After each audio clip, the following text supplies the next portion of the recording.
for you guys. And then we'll end with that note, and I'm going to get back, hop on these phones, and yeah, seek to serve some families through life insurance. So let's hop right into it. It says, when I give you no special guidance, stay where you are. It says, concentrate on doing your everyday task in awareness of my presence with you. The joy of my presence will shine on you as you do everything for me. Thus, you invite me into every aspect of your life through collaborating with me with all the things that you allow my life to merge with yours. Imagine like that, right? Collabing with God. It's awesome. That's the best collaboration you could ever have. Throw collaboration with me in all things that you do. Imagine, merging that life, or imagine my life merging with yours.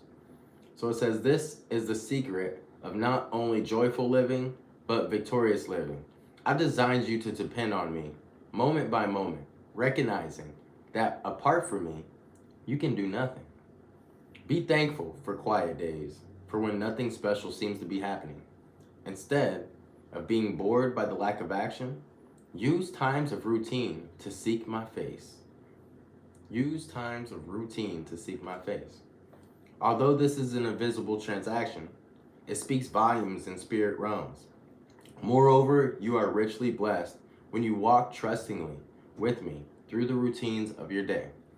And I love that last part, guys, because this will help. If you feel like, you have no routine or no schedule, or you feel like maybe your routine right now isn't really adding value or pouring into you, right? Maybe it's kind of sporadic. This is a perfect way that you guys can literally break it down and make a lot more sense. So I want you to get a piece of paper, and I want you to write down spiritual health, physical, emotional, mental health, intellectual health, social health, right? And then financial health at the bottom. And what I want you to do is once you write down those 7 dimensions of health and wellness, you plug your hobbies into them, right? So let's say you love to draw, right? So drawing is going to help with your mental and emotional health. So you just put drawing, so drawing at emotional health, drawing mental health, right? And then as you ask yourself, what do I like about myself? What things do I like to do? You plug those in every single area. So that's what I did with my life, is I just broke it down. I wrote down spiritual, physical, financial, mental, emotional, geographical, social, and then I plugged in my hobbies, and then I created a lifestyle that serves others and serves God at the same time. So that way, everything I do from first period to 8th period at the end of the day, I'm treating it like school. It's like this whole lifestyle has been cultivated from a cell phone with no money, no anything. And so, but it's taken time, right? God helped me do it. And I was working out one day, and he said, I didn't put you on earth to lead people to financial freedom. I put you on the earth to lead people to the kingdom. I said, say no more. And so during that time, I was reading my daily devotional every day. I was staying consistent with that. And I was doing like hundreds to thousands of push-ups to like really beat my depression. And so that's when it started. Once that started, that's when the battle sticks came.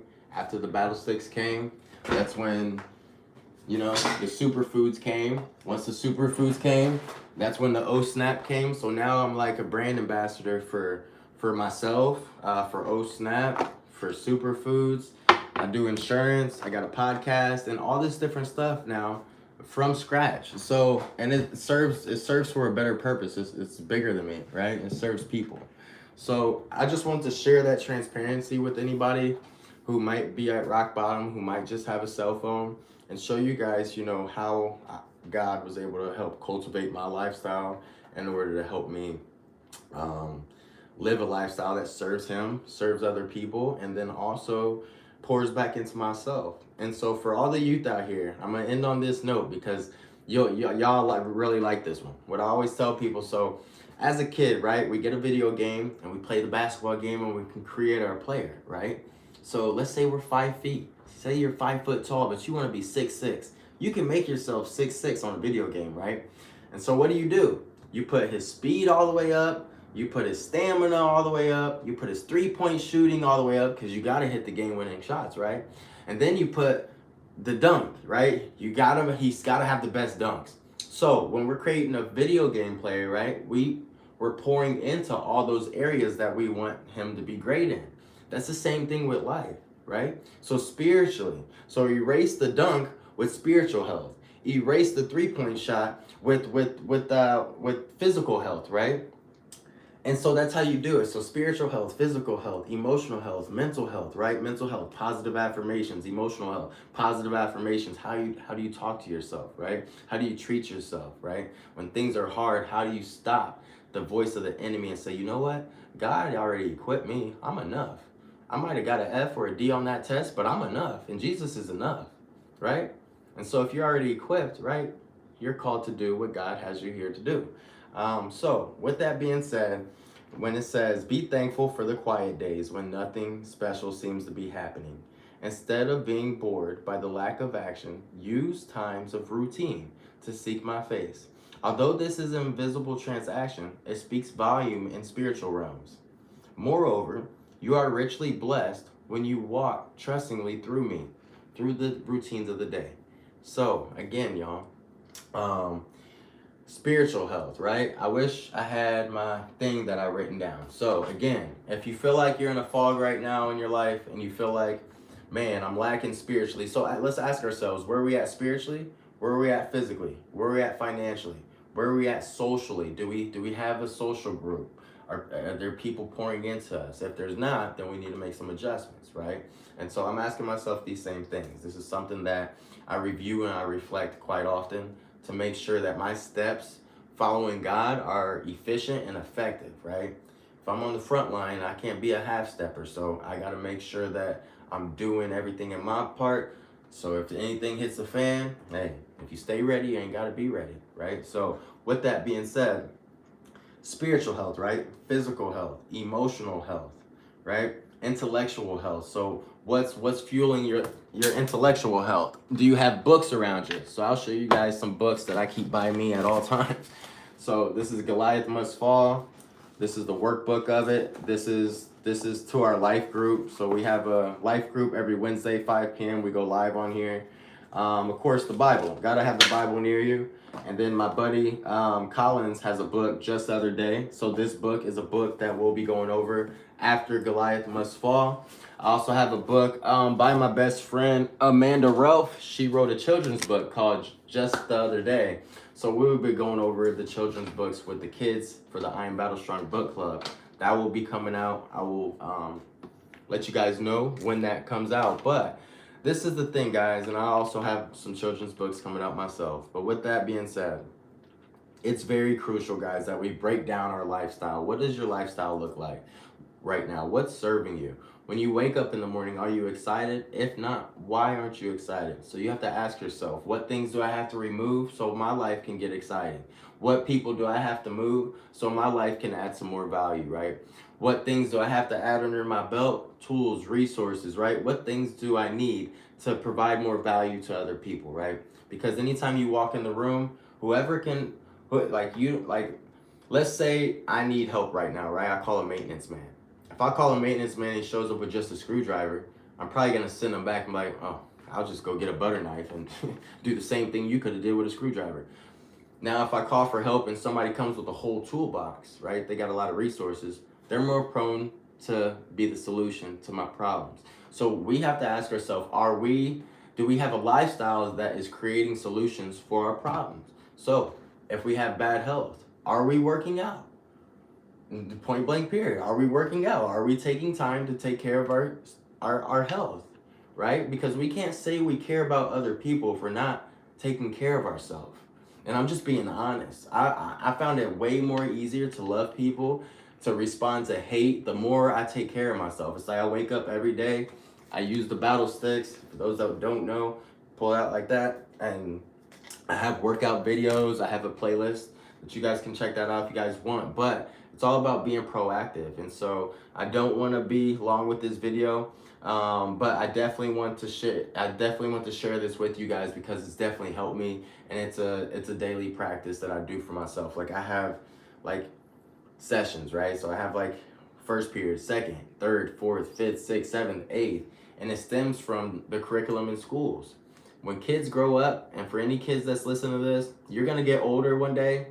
And yes, adults are going to tell you you're spreading yourself too thin. And I want you to think about it right now. Right now, you're studying 6 to 8 subjects in school every single day, and no one's telling you that you're spreading yourself too thin, right? Why? Because when you're young, your brain can absorb so much more. You guys are so much smarter than some of us, that's just getting old or just choosing to be old and not actually seek knowledge and understanding. So, to the youth out there, I want to tell you, continue your education. Always continue your education. It doesn't have to be college, it doesn't have to be a trade school. Find somebody that you can learn from. Find a mentor, find a life coach, whoever relates to you, whoever actually works for you. So, and that looks different for everybody, right? I have my different fair share of mentors, as well as I wouldn't call them life coaches or nothing like that, and that's not no disrespect. But what I will say is, guys, write down the 7 dimensions of health and wellness. Plug in your hobbies, plug in your passions, create a lifestyle out of it that serves your community and that serves God. And I'm telling you, you'll wake up every day so purposeful, so happy. I mean, I do, and I know where it stems from, because I used to not wake up like that. I really didn't. I used to wake up, I have PTSD and I have complex post-traumatic stress disorder. So for those that don't know, that's the series of multiple traumatic events over time. It's not just, oh, that was a bad day, I remember that bad day. Like, it was, you know. So yeah, so it's one of those things, guys, that I wanted to share with you guys, because it's helped me. It's helped keep me more straight and narrow. And if I feel like I'm veering off, then it's like, oh no, like I already have, that curriculum in place. So another day is always another opportunity. Thank you for those you guys that tuned in. Shout out to Leonie Cruz. I appreciate you. I'm still getting used to going live on here, so I'm trying to figure out. I was gonna try to respond back to the comment. I didn't know how to do it, but I love you guys, man. I can like look right in this camera, like I love y'all, and that's God's love. I just want to make sure that when God sends me home, that my time counted. I want to make sure that it counted here. That's all this is, and I want to give back. And you guys see, I give back. I do what I can. So I'll be doing donations and to the homeless, and building with the homeless, building with the youth, building with so many great people. And so thank you for those of you guys that truly support me. This is the journey, strictly from rock bottom with just a cell phone. I'm just gonna be honest with you guys, and this is not to pat myself on the back, but we've never saw anything like this in the insurance industry. We've never saw no one come in with a cell phone, do the things that God allowed me to do. And now we see a whole lifestyle of more than just life insurance. I get to finally serve the community. I get to finally go out and serve the homeless. I get to go out and really live out this vision that God gave me as a child to live out. And that's I Am Battlestrong. It's a lot bigger than merch, y'all. Thank you for those of you guys that support this movement. Thank you for those of you guys who have done your homework and see more that this movement has to offer. And thank you for those of you guys that stand with me. It means a lot to me. I'm always by myself. I got my service dog with me, and then of course my mom and stuff. But I love y'all very much. I'm passionate about everything I do, and another day is always another opportunity to battle strong. God bless y'all.